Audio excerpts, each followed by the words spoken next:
കഥ എഴുതിയാല് നല്ലൊരു ഐഡിയ ആണ്. ഒരു കഥ എഴുതി വെക്കാം. നീ കഥ എഴുതി.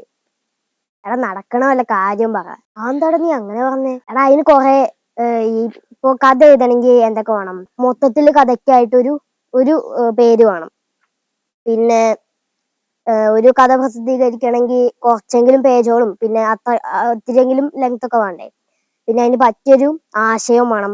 ആ ആശയത്തോട് ചേർന്നിട്ടുള്ള കഥാപാത്രങ്ങളുടെ പേരുകളും വേണം. ഇതൊക്കെ ഉണ്ടായാലും ആ ഒരു വായിക്കുന്ന ആൾക്ക് ഇത് ഇങ്ങനെയൊക്കെയാണല്ലേ, അങ്ങനെയൊക്കെ നമ്മളിങ്ങനെ ആശ്ചര്യപ്പെടണം. അങ്ങനെയൊക്കെ എഴുതണം. അതൊക്കെ നിനക്ക് എങ്ങനെ പറ്റാനാ? അതാണ് പ്രശ്നം. അതിനൊരു ബുക്ക് ഉണ്ട്, മുണ്ടു സേതുമാധവൻ രചിച്ചാണ്. അതിൽ നമുക്ക് കഥ എഴുതാൻ വേണ്ടിയിട്ടുള്ള എല്ലാ കാര്യങ്ങളും എന്നുവെച്ചാൽ കഥയ്ക്കിപ്പോ നീ പറഞ്ഞ പോലെ ഒരു ശീർഷകം, ടൈറ്റിൽ വേണം. പിന്നെ അതിന്റെ കഥാപാത്രങ്ങളുടെ പേരുകൾ, അതൊക്കെ നമുക്ക് മുണ്ടു സേതുമാധവന്റെ ഒരു പുസ്തകത്തിൽ നമുക്ക് പറഞ്ഞു തരുന്നുണ്ട്. ഞാനത് വായിച്ചു, അതുകൊണ്ടാണ് ഞാൻ ബുക്ക് എഴുതാന്ന് പറഞ്ഞത്. നീ എന്താ അപ്പോഴേക്കും ബുക്ക് എഴുതാൻ പറ്റില്ല പറഞ്ഞു? ആ ബുക്ക് വായിച്ച ആർക്കാച്ചാലും നിനക്കാച്ചാലും എഴുതാൻ പറ്റും. അതേത് പുസ്തകം? അന്നത് എനിക്കും കൂടിയും കാണിച്ചതാ. ഇതാണ് ആ പുസ്തകം. ഇതിലുണ്ടോ? പൊതുവിദ്യാഭ്യാസ വകുപ്പ് കുട്ടികൾക്കായി തിരഞ്ഞെടുത്ത പുസ്തകം. മുണ്ടു സേതുമാധവൻ രചിച്ച കുട്ടികളെ നമുക്കൊരു കഥ പറയാന്നാണ് പുസ്തകത്തിന്റെ പേര്. കുട്ടികളെ നമുക്കൊരു കഥ പറയാന്നാണ് ഇതിന്റെ ഹെഡിങ് എങ്കിലും ഇതിലത്തെ ഒരു കണ്ടന്റ് എന്ന് പറയുന്നത് നമുക്ക് കഥ എഴുതാൻ സഹായിക്കുന്ന രീതിയിലാണ്. എന്നുവെച്ചാൽ ഒരു കഥയ്ക്കിപ്പോ പ്രപഞ്ചം എന്ന് പറഞ്ഞിട്ടുള്ള ഒരു ഉദാഹരണ കഥയിൽ തന്നിട്ടുള്ളത്. പുതിയ കഥകൾ ജനിക്കുന്നത് ഉദാഹരണ കഥയായിട്ട് തന്നിട്ടുള്ളത് കൗസല്യാണ്. അതാണ് ഉദാഹരണ കഥയായിട്ട് തന്നിട്ടുള്ളത്. സ്വയം കണ്ടെത്തേണ്ട ചോദ്യങ്ങൾ ഉദാഹരണ കഥ മകൻ. കഥയിലെ നിശ്ചയദാർഢ്യം ലാസ്റ്റത്തെ കഥയാണ്. അതില് ഉദാഹരണ കഥയായിട്ട് തന്നിട്ടുള്ളത് ചിത്ര എന്ന് പറഞ്ഞിട്ടുള്ളതിന്റെ ഒരു കുറച്ച് പാരഗ്രാഫാണ്. ഈ ചിത്ര എന്ന് പറയുന്നത് ഒരു റിയൽ കഥയാണ്.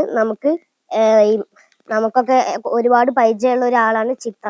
മുണ്ടൂരിലെ സ്കൂളുകളിൽ നിന്ന് വളർന്ന് വലിയൊരു കായിക താരമായ PU ചിത്രയെ എല്ലാവർക്കും അറിയുണ്ടാവും. അവരെ കുറിച്ചാണ് ഇതിൽ പറയുന്നത്. അവര് നമുക്ക് ഒരുപാട് അറിയാം. ഇപ്പൊ അവരുടെ ഒരു ഷോർട്ട് ഫിലിം ഒക്കെ ഇറങ്ങിയിട്ടുണ്ട്. അതില് അവരുടെ മൊത്തത്തിലുള്ളൊരു ജീവിതമാണ് പറയുന്നത്. ഇതിലിപ്പോ കഥയിലെ നിശ്ചയദാർഢ്യം എന്താന്ന് കണ്ടെത്താൻ വേണ്ടിയിട്ടാണ് നമുക്ക് ചിത്രയുടെ ഒരു കഥ വന്നിട്ടുള്ളത്. അപ്പൊ ഇത് എല്ലാവർക്കും അറിയണതായോണ്ടാണ് ഞാൻ ഒന്നുകൂടി ഒന്ന് പറഞ്ഞത്.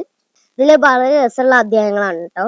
ആദ്യത്തെ അധ്യായത്തിന് കഥയും ഞാനും എന്നാണ് പേര്. ഇതല്ലാതെ നമുക്ക് ഇതില് ഉള്ളടക്കത്തില് തരാത്ത കുറച്ച് ഉദാഹരണ കഥകളുണ്ട്. കഥയുടെ ധ്വന്യാത്മകത എന്ന് പറഞ്ഞിട്ടുള്ള ഒരു കഥ ഉണ്ട്. കഥയുടെ ധ്വന്യാത്മകത അതില് ഉദാഹരണ കഥയായിട്ട് പറഞ്ഞിട്ടുള്ളത് നാണത്ത് ഭ്രാന്തൻ എന്ന് പറഞ്ഞിട്ടുള്ളതാണ്. പക്ഷെ അത് ഉള്ളടക്കത്തിൽ പറഞ്ഞിട്ടില്ല.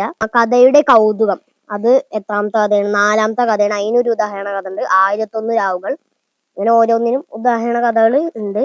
ലാസ്റ്റത്തെ ഒരു കഥയായിട്ടുള്ള ചിത്ര കഥയുടെ നിശ്ചയദാർഢ്യം എന്നുള്ള ഇതിന്റെ ഉദാഹരണ കഥയായിട്ട് തന്നിട്ടുള്ളതിന്റെ കുറച്ച് പാരഗ്രാഫ് ഒന്ന് ഞാൻ വായിക്കാം. പരിശീലനത്തിന്റെ ഒരു ഘട്ടത്തിൽ കുട്ടികൾക്ക് ട്രാക്ക് ഷൂ വിതരണം ചെയ്തു. കുട്ടികൾക്ക് സന്തോഷം. ഷൂ ഇട്ട് ട്രാക്കിൽ ഗമയ്ക്കങ്ങനെ. പക്ഷെ ചിത്ര പൊരുത്തപ്പെട്ടു.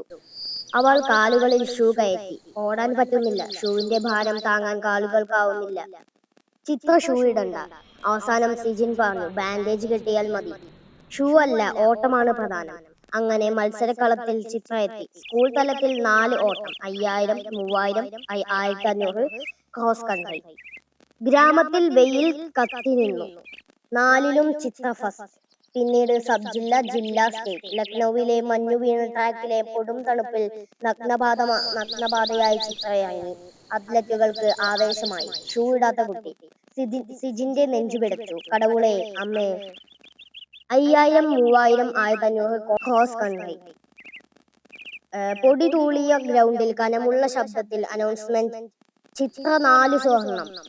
ഉണങ്ങി വരേണ്ട ഒരു കരിമാന്തിക്കായ പോലുള്ള കുട്ടിയെ മറ്റ് അത്ലറ്റുകൾ പൊതിഞ്ഞു. അവർ അന്തം വിട്ടു. ചിത്രയുടെ നഗ്നപാദങ്ങളിലേക്ക് മിഴിച്ചു നോക്കി. മുന്നിൽ കണ്ട ഏതോ മരത്തിന്റെ മറവിൽ നിന്ന് സിജിൻ എന്തെന്നറിയാതെ തേങ്ങിക്കരഞ്ഞു. പിന്നീട് തിരിച്ചെത്തുമ്പോൾ റെയിൽവേ സ്റ്റേഷനിൽ ഗ്രാമം മുഴുവൻ എത്തിയിരുന്നു. നിറകണ്ണുകൾ, വാത്സല്യം നിറഞ്ഞ മുഖങ്ങൾ, നീണ്ട കരഘോഷങ്ങൾ. ചിത്രേ, പൊന്നുകട്ടെ, മകരാശി നിക്ക്, വേണ്ടതൊക്കെ ഞങ്ങൾ തരും. അപ്പൊ സിജിൻ മാഷാണ്, PT സാറായ സിജിൻ മാഷാണ് ഈ നേട്ടത്തിന് വലിയൊരു പങ്ക് വഹിച്ചിട്ടുള്ളത്. ഇതിന്റെ ചിത്രയുടെ ഒരു ഷോർട്ട് ഫിലിം ഇറങ്ങിയിട്ടുണ്ടെന്ന് പറഞ്ഞു. അതിന്റെ ലിങ്ക് ഞാൻ ഡിസ്ക്രിപ്ഷൻ ബോക്സിൽ കൊടുക്കാം. അത് കാണണമെങ്കിൽ നിങ്ങൾ കണ്ടോളൂ. അപ്പൊ ഇതാണ് ഈ പുസ്തകത്തിൽ പറയുന്നത്.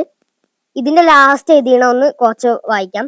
കഥയുടെ കൗതുകം, കഥയുടെ വ്യാകരണം, കഥയിലെ ഭാഷ, എന്തിനാണ് കഥ എഴുതുന്നത്, കഥയെ സ്വന്തം തട്ടകത്തിലേക്ക് കൊണ്ടുവരിക തുടങ്ങി കുട്ടികൾക്ക് കഥ എഴുത്തിന്റെ വിവിധ മേഖലകളെ പരിചയപ്പെടുത്തുകയും അവരെ കഥ എഴുതാൻ പ്രാപ്തരാക്കുകയും ചെയ്യുന്ന ഈ പുസ്തകം മുതിർന്ന സാഹിത്യകാരൻ മുണ്ടോ സേതുമാധവന്റെ എഴുത്തു രീതി കൂടി കുട്ടികൾക്ക് പരിചയപ്പെടുത്തുന്ന വിധത്തിലാണ് തയ്യാറാക്കിയിരിക്കുന്നത്. മുണ്ടൂരിന്റെ പ്രിയപ്പെട്ട ബാലകഥകളും ഈ പുസ്തകത്തിന്റെ മാറ്റുകൂട്ടുന്നു. ഈ പുസ്തകം പ്രസിദ്ധീകരിച്ചിരിക്കുന്നത് ആപ്പിൾ ബുക്സ് തച്ചമ്പാറയാണ്. ഇതിന് 56 പേജുകളാണുള്ളത്. ഇതിന്റെ വില എന്ന് പറയുന്നത് 60 രൂപയാണ്. അപ്പൊ എല്ലാ കൂട്ടുകാരും ഈ പുസ്തകം ഒന്ന് വായിച്ചു നോക്കുക. Thank you.